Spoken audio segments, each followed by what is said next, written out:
Greetings. Welcome to Speak Nerd and Enter.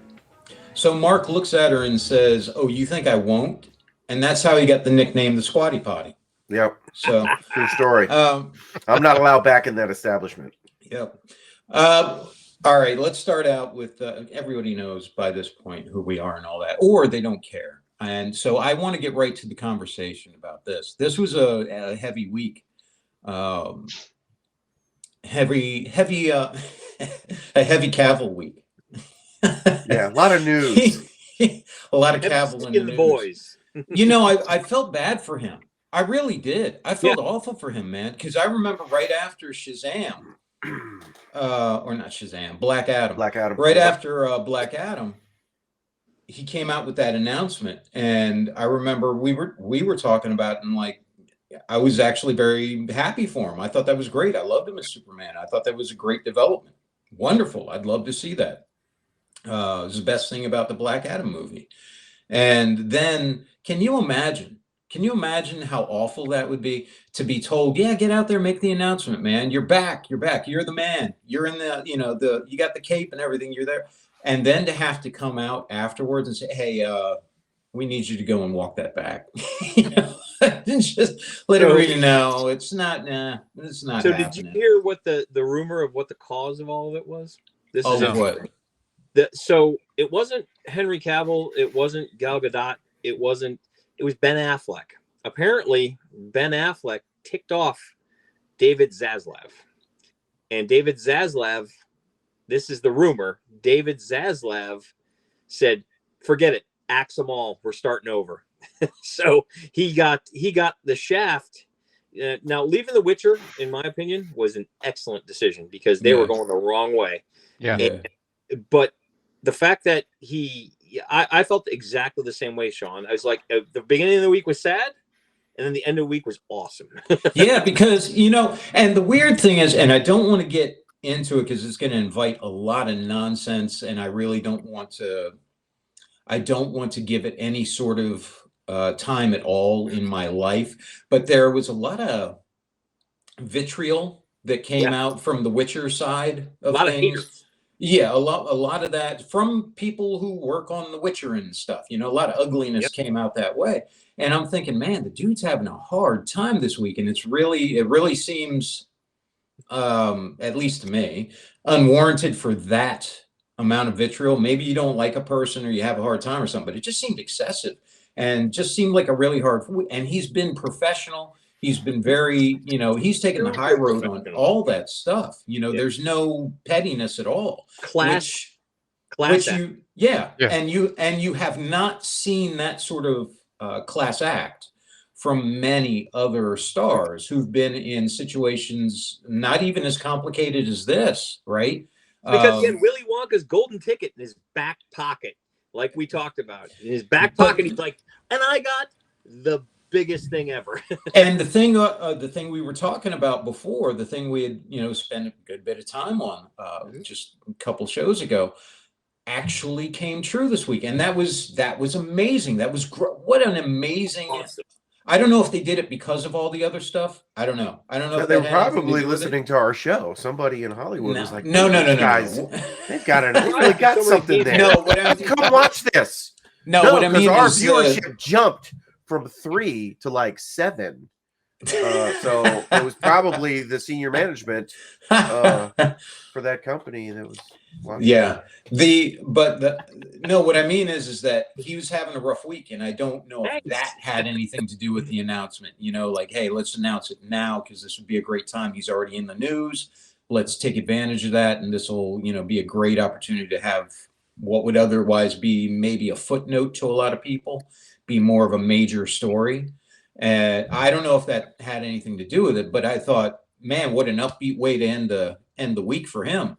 I think what an announcement for him to actually not only be part of Warhammer project, but actually one of the guys running it.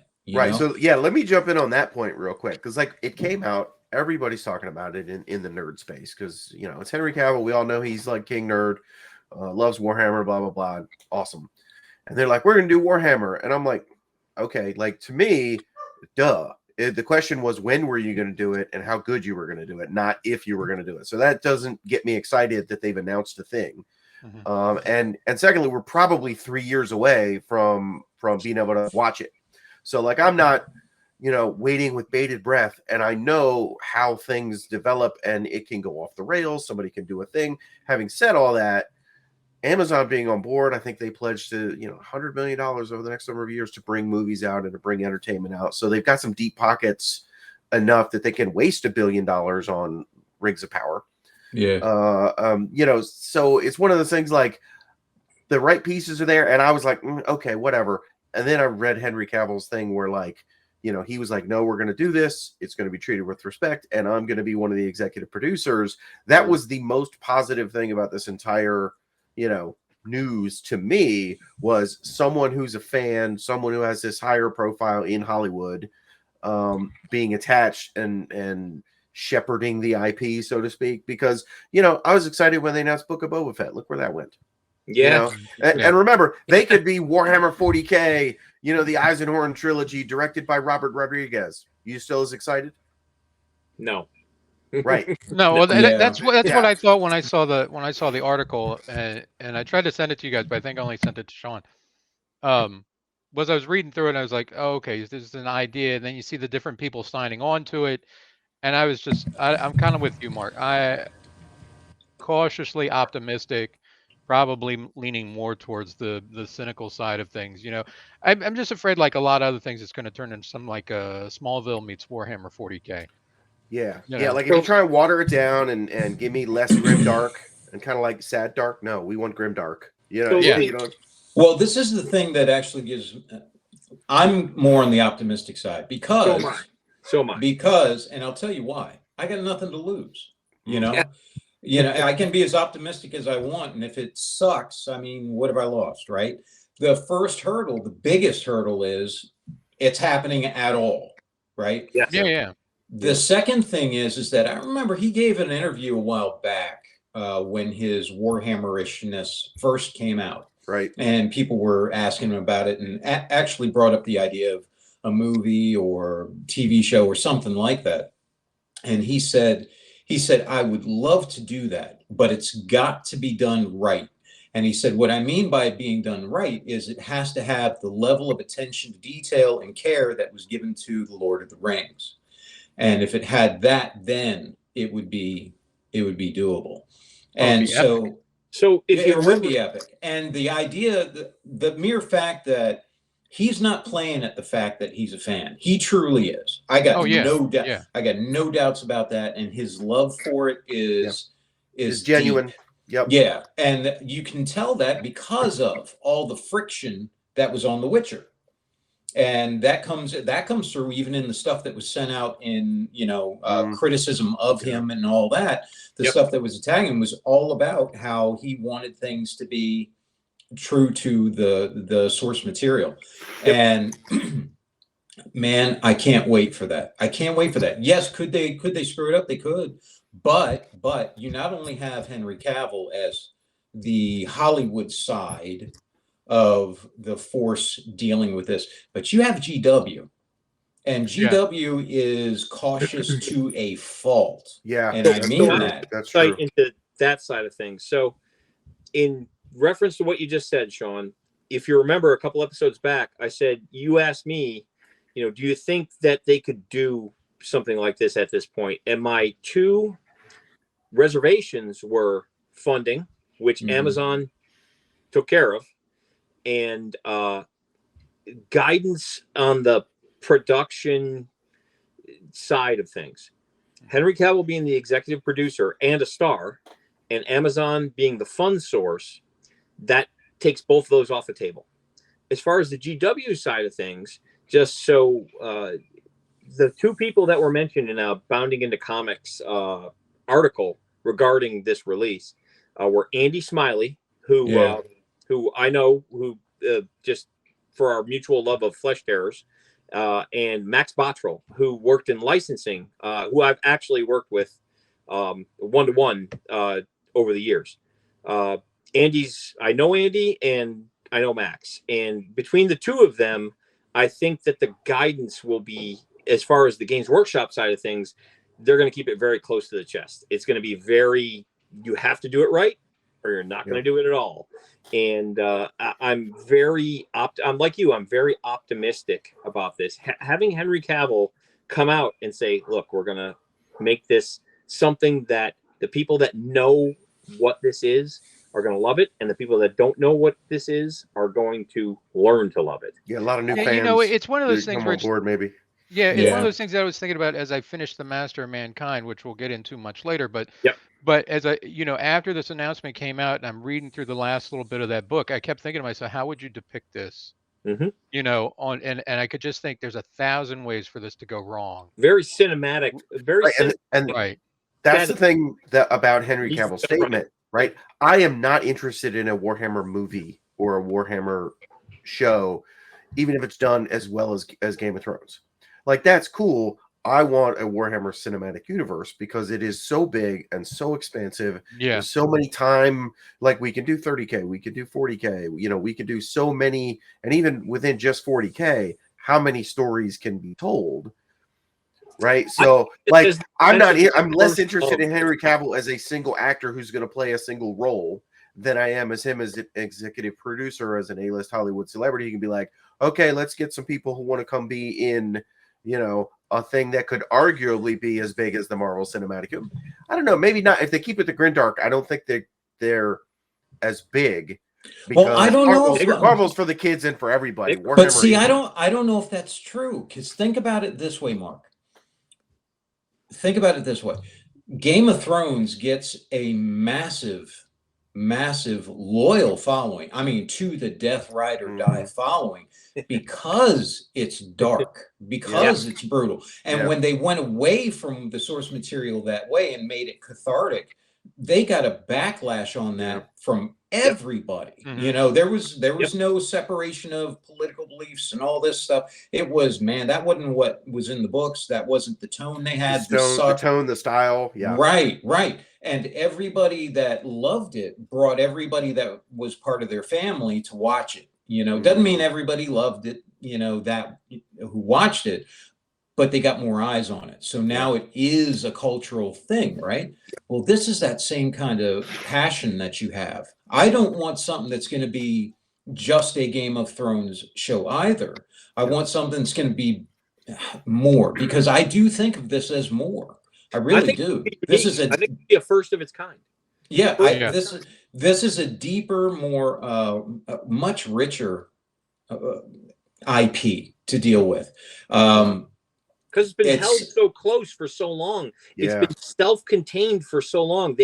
They've not wanted to push it out to any other venue for so long that it's developed inside of its own crucible, and it's now bursting out into the universe. Yeah. And the only one I think they would have trusted to do it is Henry Cavill. And that's because he didn't do it as he didn't approach this as a movie star.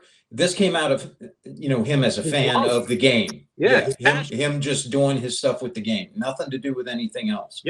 And I think that's what put them at ease with that. But the other benefits are, yes, he's got more pull that way, but also he's got a lot of friends who would be very useful in this endeavor as well. We were talking about who could play the other Primarchs and that sort of thing. Dude, you got you got like Jason Momoa and, just so many different ones that you have that you could pull into this to play other characters, other roles. Well, and they'll be that aside, they'll be dying. How many people does he know on the production side? You know what I mean? Like, that's what I mean. We need some cinematographers and we need some CG artists, and because let's face it, all of this is going to be virtual sets.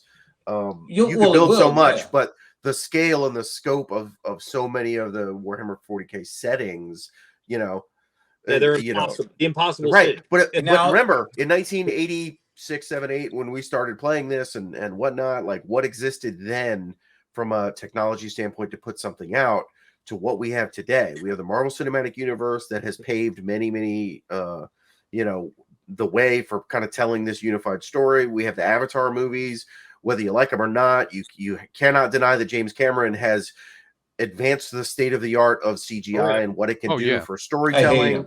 We have the volume, which is kind of that new that new LCD kind of green screen replacement where the background will move with the camera and the actors, so that you can now virtually create sets inside these volumes. So like these technologies didn't exist until really like it's all coming together today. This is almost like the perfect time to tackle something big like this. Remember, Peter Jackson didn't have most of this. No. Right? He made Lord of the Rings. He was doing all kinds of crazy tricks with the foreshortening to make the hobbits look small and the people look big. All miniature sets. I mean, the majority of that was just handmade miniature sets, which we've been doing for 30 years. Right. Yeah, I'm really excited about this, and I can't wait to see what happens with it. I mean, I'm really hopeful that it goes well. I really am hopeful that it goes well. Like I say, I mean, there's just 1,000 things that could go wrong. I think Henry Cavill is the right person to tap for it. And like you say, I mean, if he's the executive producer, one of the executive producers, and he has a hand in how this goes, then sure, I'm going to feel a bit more comfortable. I also, like Rich said, Games Workshop is going to hold on to this with a power-fisted glove. You froze. So I can hear him. Yeah, they are. But the thing is that the thing I wanted to bring up is I've heard a lot of people talking about, oh man, wouldn't it be great to see Eisenhorn, and that kind. And I'm thinking to myself, I want to punch each of you, right in the mouth. Don't do that. Small, tiny, small. Not that Eisenhorn's not a great character. Don't get me wrong, and the story was good and all that stuff. But is that what you want to break is that the first egg you want to break to make the omelet? Come on. So man. for your comfort, Sean, for your comfort, as far as I am aware, that logo that they're using in that cinematic that they released along with the announcement, that is a Horus Heresy logo. That is something that's in, and I haven't had time to go into my copy of the book to find it, but apparently that particular logo with the broken Aquila on one side and the fine Aquila on the other, that is actually in the book. So it sounds like they're pushing for Horus Heresy, which, as far as that's what I was concerned, that's the way to go. And that's what I was going to say. If you're going to start with something, start with your best story first, and that's going to be the Horus Heresy. That is. Matter of fact, I wore my Golden Legion shirt for today just because of that. An HBO level Game of Thrones show about Necromunda and the Underhive. I think that's where we should start. I want to see the Escher gangers, finding the Orlocks. I think that's going to be so awesome. Let's do that. I just read a book about that one that was the just Eschers. Eschers and nothing else. Pink Mohawks. Pink Mohawks. Girl now power. The one I just read that was the noir kind of setting with one of the stories had a ratling and an ogre who were out and about doing their thing. And wouldn't that be great to have that odd couple out there as your first foray into the 40K world? Right. Yeah. Right now for real though, like if we're gonna put on our director hats and go, okay, what are we gonna do?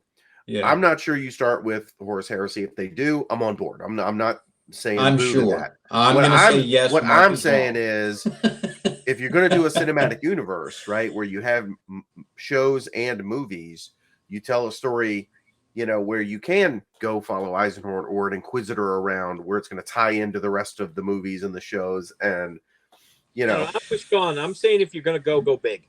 Just go big.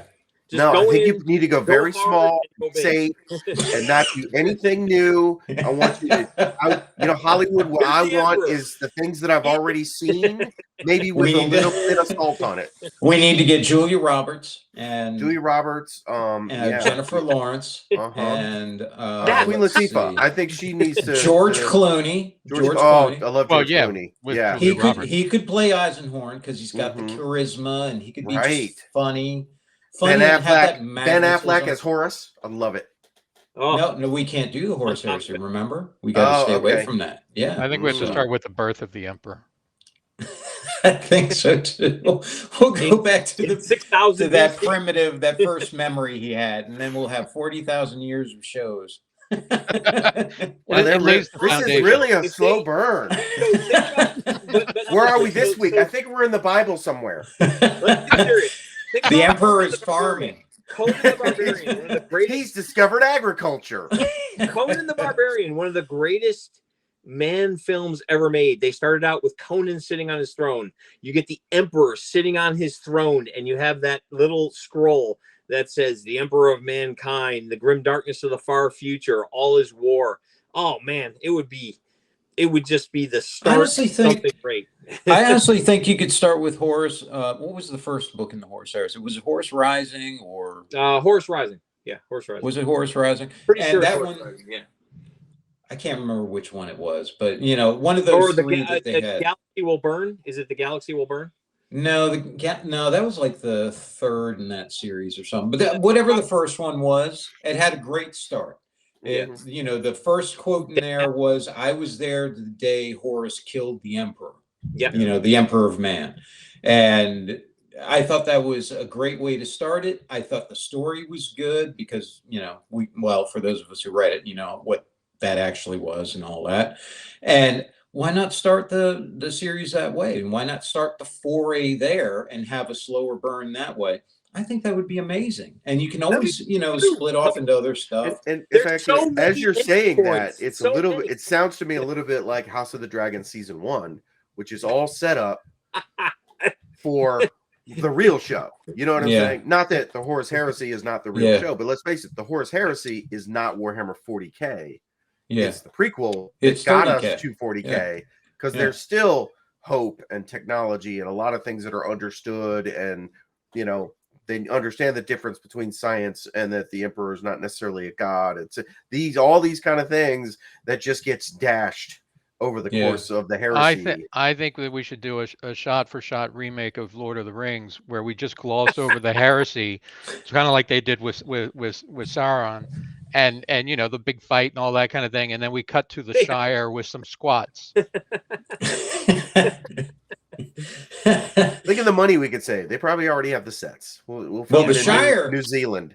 The Shire would have been ratlings because they had squats. True. The dwarves. Yes. So, but yeah. So that was great news. I was so happy to see that this week. Now go back to Henry Cavill though. I'm very happy about all of this. I was not super sad about the Superman announcement because, and again, I don't run DC. I don't have anything to do with that. But was it Patty Jenkins got the boot from Wonder Woman? And there's been rumors about she threw a tantrum and ran away, and other people were like, no, they didn't. They wanted to go a different direction, and she wouldn't listen. I don't care what the thing is, but the point is, DC's been struggling internally. Someone's in there trying to fix it, right? Because they have valuable intellectual property that is in some ways being exploited, but in most ways it's being squandered, right? I think most people could agree with that when you look at what Marvel is doing with their characters. You're like, we got 7 Batmans, they all tell the same story. Okay, can we do something here? You want to run? Wonder Woman's going to save Marvel, man. Can we get a Flash that's not going to end up in jail tomorrow? There's a lot of things that need doing. So I don't know. I mean, he came out and made this announcement that he was back, and they kind of took it away from him. But from his standpoint, I don't know that he had anything to do with that. It was just, I don't feel sorry for him. I'm like, he's probably got a pile of money, and now he gets to go do Warhammer. Man, good for you. No, I feel bad for his him obligations. Yeah, honestly. Yeah, but you still feel bad for him for having, look, he really did. He wanted to play Superman. Yeah. He loved the character. It meant a lot to him, and to have worked so long trying to do that, with him and Jason Momoa and their efforts at it, and then to have it actually come to fruition, make that secret appearance in Black Adam, and then come out with the statement, I'm back, and I'm going to give you what you're looking for, and it's going to be great, and all that, and then a few days later, Shazam as well. He's at the end of Shazam someone's at the end of Shazam. We don't know if it was actually Henry Cavill. At the end of the day, it was supposed to be him, right? And he brings an honest take to Superman. You're right, Sean. He cares about the characters that he plays, which is unusual for an actor. Most actors are chameleons, right? They'll play the character and then the character's gone. It means nothing to them. He cares about the properties that he invests himself in because he thinks that they're actually worth something. That's meaningful for someone who's in the entertainment industry. Who's most people in the entertainment industries are gadflies. They're mosquitoes. They burn bright, gone. he wants to leave a mark on the character that he plays, says, I was part of the development of that character in this space, and I am going to do my very best to pay both respect and homage to what came before me. And I think his performances as Superman have been superlative. I loved Man of Steel. I thought it was great. I love Batman versus Superman. People hate that movie. I love that movie because Henry Cavill's performance in it is superlative. You could tell that when he comes on the screen, he's trying, he's like, I want to entertain you. I want you to understand what this character means, not just to me. This character at the Games Workshop, holy shit, man, it's going to be great. It'll be awesome. Yeah, I agree with that. That was the thing that really meant something to me. You hear so many actors who will say, I don't really know if I want to reprise that role unless there's something new to explore and do with it. I really want to move on and find other things and all that. He loved this isn't every character he plays. There are certain characters where they were like achievements. These were things like, yes, I want to make sure I cultivate this. His character, right. And that's what I enjoyed about his portrayal of those characters. Even in movies that I didn't like the other stuff in, like Justice League and all that, I always liked his portrayals because, like you said, he put heart into it. He put, real effort into it. And so anyway, it was good to see him finally get a project that is being shepherded by a company that is not going to roll over and say, okay, we'll change that. It's. Can we make the shoulder pads a little smaller? We think that would be easier on the production. Yeah, that ain't happening. The Tyranids, do they have to be so mean, so hungry? Eat their face. Yeah, I mean, they're not going to eat the children, are they? Eat those. Can we show that?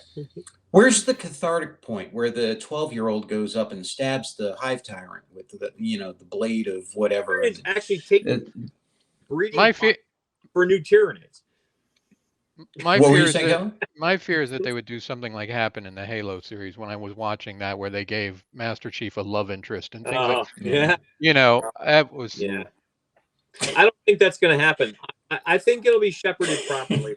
Knowing Games Workshop's manner of behavior, they are so cautious about everything they do that if anything starts to impact the value of the IP, because if you looked at the stock price when this announcement was made, the stock price went to the moon. It went up like 50%. I don't think you're going to have any episodes of the Warhammer stuff where Constantine Valdor is out back of his childhood home digging with a shovel. Right, but again, why so hard? And why do I question I've got to find these lost memories, and I think I've buried them here. Look, as far as even in the Master, this is getting into our next discussion, but Master of Mankind, the Emperor brings the skull of his father to his uncle. It's like, and again, none of us have reservations about Henry Cavill. None of us have reservations about Games Workshop and how they treat their IP. The concern is how Hollywood is going to treat their IP, because Hollywood is the problem. Most of the terrible shows that we've seen, or the lost opportunities, or because some dumbass in Hollywood was like, "Oh, I want to do this, and it's going to subvert your expectations," and we spent the entire first movie for her to bring this lightsaber to Luke, and he's like, "Oh, I tossed it over my shoulder. I don't care about it." Well, the one thing Warhammer has going for it in that respect is the same thing that Game of Thrones and House of the Dragon had going for it, which is that it was already subverting expectations.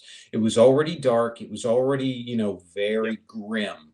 Yeah. And Game of Thrones was that way too. So Game of Thrones, when that came out and you had the Red Wedding, or even Ned, go back to Ned getting his head taken, right? Oh, spoilers.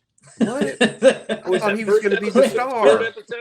With that, which is one of my favorite bits on 30 Rock, that show when it was out, and one of I can't remember, one of what's his face's bodyguards was reading Game of Thrones, and he just had the what they killed Ned. You know, it was just like this throwaway thing they had in there. In I front of thought his that was great. kids. But the darkness of Game of Thrones is what kept people coming back. Yep. You know, they loved it because it was more accessible. It was real. You know, it was more. It passed the test of nonsense. So it wasn't Willow. You know what I mean? Yep. This was a grittier, more Darker Willow. realistic. It darker doesn't get one. more realer And than the Imperial Guardsmen in the trench. It just doesn't Right. get realer than right. Yeah. This one is brutal, right? And so I think it has that going for it, that if you're going into it and you're looking at the source material, there's no way you're going to look at it and think, oh, I'm going to change this to subvert expectations, because man, that you can't go farther than what they've done. You know, it's pretty rough. So, Well, I hear you saying that, but I have You're all zero dark. faith that Hollywood is not going to try, you know, some dude who's you know, got a bunch of money and some pull in Hollywood is going to want to put his mark on this property and be like, I'm going to do a thing, and oh, it's going to be so great, and you know, we need to lock those guys in a closet. Why are we No, because I agree with you. I agree. He with was you. pointing. He was the fear. pointing to agree with you, and I was, of course, fingering you a little bit. Oh, Yeah, a little bit of Oh, that. Excellent. it tickles. Yes. So yes, whatever you said. Yes, whatever I said. Anyway, I'm with you guys. I'm cautiously optimistic. I just have enough, you know, shared trauma from all these other things I've been very happy to have come out, and to be so utterly bad. You know, I Yeah. mean, I think we're at a turning point, though. I honestly, Well, movie, The Turn of the Tide. You know, it's from Lord of the Yeah. Rings. You know, we're at the turn of the tide. People have had enough of all this woke environmental social governments garbage. They're just done with it. And this is an opportunity I still like it. well, you can like it all you like in your vagina. But, you know, it's a matter of that people are craving something that is going to push against everything that they're being told. And the Warhammer 40,000 universe is a grim, like you said, Sean, it's a grim, dark, gritty, interesting place to set your stable and say, I want to hear some stories from these people that have something to say about something that I'm not hearing from the real world, right? Because it's a fantasy world, obviously, right? But yeah. the fact that it's an not only galactic, but intergalactic fantasy world that they're going to pull all this stuff into, and your field, your stable things that you can tell people about is so broad. There's so many, like if you're sick of the Space Marines, let's talk about the Tau. If you're sick of the Tau, let's talk about the Orcs. If you're sick of the Orcs, let's talk about the Tyranids. If you're sick of the Tyranids, let's talk about the Necrons. Holy shit. That's Can a I lot. just jump to the That's a lot Tyranids, of- because I don't like the Orcs or the Tau. So. Yeah. You know, if you're sick of Space Marines, talk about the Chaos Space Marines. You know, I listened to a story about the World Eaters today that, you know, an audio, like a short story that I heard on, that someone posted up on YouTube. And it was fascinating at how much psychology and interesting stuff was pushed into one story. It was Angron against an older war dog from the World Eaters. Mm-hmm. He was, you know, there was the back and forth between their philosophies that was just encapsulated in one short story. That's just a microcosm of the entire universe that they have to draw from. You're talking about the story that was about them when they were on the precipice of getting the nails? It's called Cry Havoc. Yeah. Cry Havoc. It's awesome. Yeah. And at the very end of it, Angron, you know, actually feels sympathy for the guy that he's talking to, which is amazing. And that also blends into our Master of Mankind discussion. But just the fact that that's just a micro second of what is available to them to tell as stories. It's such a broad universe, and it's so deep at the same time is amazing. Well, there's one other thing that I was thinking about as you were talking about your nonsense that I Definitely that I was thinking about. But it with appeals this. to me. Yes, it does. No. But seriously, there's one thing between this and Game of Thrones that I realized as you were talking about that. I thought, yeah, and there's an aspect to 40K very similar to Game of Thrones that I think does make it very appealing. And this goes to your point, Kelly, where you were talking about how you hate stories that are about everybody's fighting for the throne or power for the company or, that kind of thing, right? Yeah.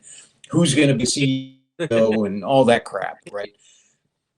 The thing I like about 40K is the same thing I liked about Game of Thrones. The true threat had nothing to do with political machinations and all the humans and all that. All of that was actually distraction that was taking away from the true threat, which was growing over here. And all you saw was man's foibles, bringing them away from being able to fight effectively against this true threat that's coming, getting ready to devour them, And in 40K, they have that same thing. I think actually, to be honest with you, that Martin got a good bit of inspiration from things like 40K because he's a big gamer too, and that's why they have that same kind of tempo. And so I think it's got that benefit going for it, where people are going to look at this and it's not just another show about various political organizations or people trying to gain the upper hand and all that. Those stories will be there, but it's almost frustrating in the fact that you see it has nothing to do with anything other than taking away from the fight against the true enemy, which is getting ready to devour the entire race and, eventually the galaxy and then the universe and all that. So, and the true enemy is actually mankind itself.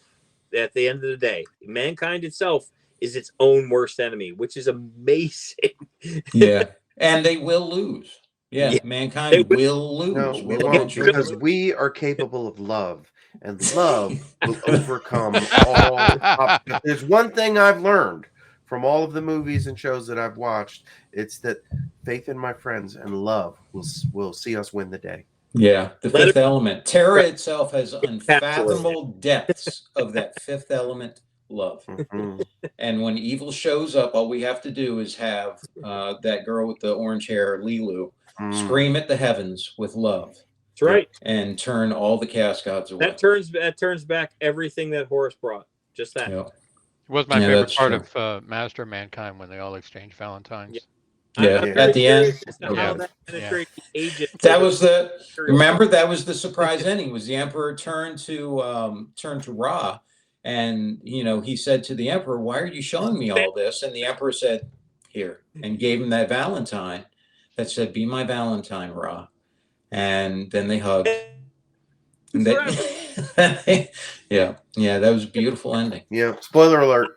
It didn't work out. Yeah. Subverted my expectations. It did, yes. The Emperor of Love. That's what he was. It's love, all right. It's straight through the heart. So anyway, all right. Well, good discussion, guys. I'm really looking forward to what's coming next with that. And I know we got a long time, like you said, Mark. Man, who would you want to see, just real quick, because I wanted to ask you guys this and I forgot. Who would you want to see direct? Because that's the biggest thing, right? I'm drawing a blank on a couple of names. Who's the dude that did Rogue One and Andor? I'd be down with him. Neil Blomkamp or the guy that did Dune. Oh, Neil Blomkamp. I was thinking Denis Villeneuve from Dune, but Neil Blomkamp would be pretty cool too. Although you would have to make sure that Neil Blomkamp doesn't, try to use it as a vehicle for his own political things and all that. See, that's the thing. I don't care. I don't want either side's political things in there. Right. I don't want a message mixed with my 40K, whether it's right, left, center. Get your message out of my entertainment. Yeah, you know what I mean? I don't 40K has plenty of message in and of itself, and it's not a good one. Right. That's the thing. That's the thing. This is so much bigger than just that, on either side. And that's what I love about it. And you're absolutely right. But I do love his sense. Like, I know, Kelly, you didn't like District 9. but that was a brilliant, movie, and you're very wrong about it. He is. You're wrong about it. And I it think we're breaks all my in agreement heart. that Kelly is wrong about District 9. It breaks my heart that you Yeah. didn't love that Dreadnought scene, man. That was amazing. It was good. But Denis Villeneuve and Neil Blomkamp, that would be a good idea, Mark. Yeah. Yeah, and I also like that. I'm not like married to a specific director. Now, I think some of the Star Wars stuff has been given to relatively unknown directors or somebody with a smaller body of work, and people are like, "Why did we give this to them?" And so I don't care how established a director is necessarily. I want a director who cares about the intellectual property. Like if they care about what we're doing and they get it, awesome. Now, I don't know if the list of directors, who on that list already plays 40K or already loves reading the novels or whatever. In my estimation, that moves them higher up the list than somebody who's just an amazing director, because an amazing director who doesn't understand, and again, I'm a fan of Robert Rodriguez. Apparently he doesn't understand Star Wars. That doesn't mean that I don't like Robert Rodriguez, but clearly he's demonstrated that he does not really understand Star Wars. Because what last thing I want is Custodes driving around on color coordinated speeder bikes that putter around at 4 miles an hour. I mean, that would be terrible. The Golden Rangers. That's right. Yeah. But the guy who did Andor and Rogue One wasn't a Star Wars fan either at first. Okay. So when he went into, you just don't know.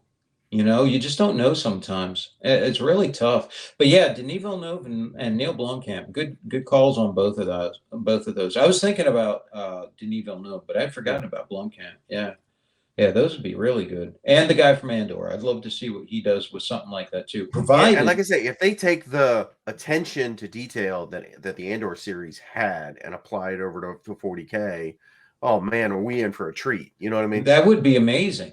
As long as he's comfortable going as far as you need to go with the 40K universe. That's the thing. Right. Blomkamp, he is, because he had people getting splattered all over the place in District 9.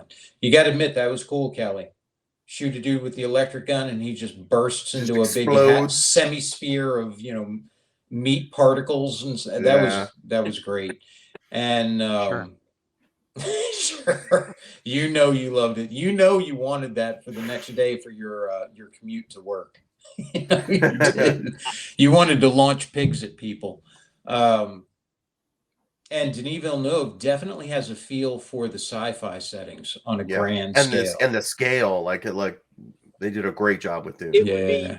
It would be cool to me if Henry Cavill had somebody on tap that is a kind of a newcomer, that he knows that he's like, this guy is he's gonna push it forward and give him a shot. That would be interesting to me. It doesn't necessarily be a known person. Somebody like Michael Bay. No, like say what you want about Michael Bay. If he is directing some of the battle scenes, you have to admit that could be really, really cool. Could you see Michael Bay doing some stuff with like Warlord Titans? No, that'd be so awesome. And then he like picks up a building and he throws it at the other Titan and it smashes off the void shield. What he down would on have. This Land Raider that explodes. Oh, he would have so cool. Yes, the battle between Horus and the Emperor would actually be 90% a tugboat pulling another space freighter into the docks. As an Imperial Guardsman is shooting his las gun off the back of it at moron. But I hate Michael Bay. that gives me a headache. But anyway, I loved your first idea. We'll stick with that. Which was Denis Villeneuve and Neil Blomkamp. Send that in. We'll get that approved. Okay. All right. Henry, call me. All right. No James Cameron. He should watch this because this is prescient. All of this is prescient. Prescient, yes. All right, guys. Well, thank you very much. And we'll see where it goes from here. And we'll see you in the next one. I look forward to judging it. Judgment. Justly. This concludes our Speak Nerd and Enter broadcast.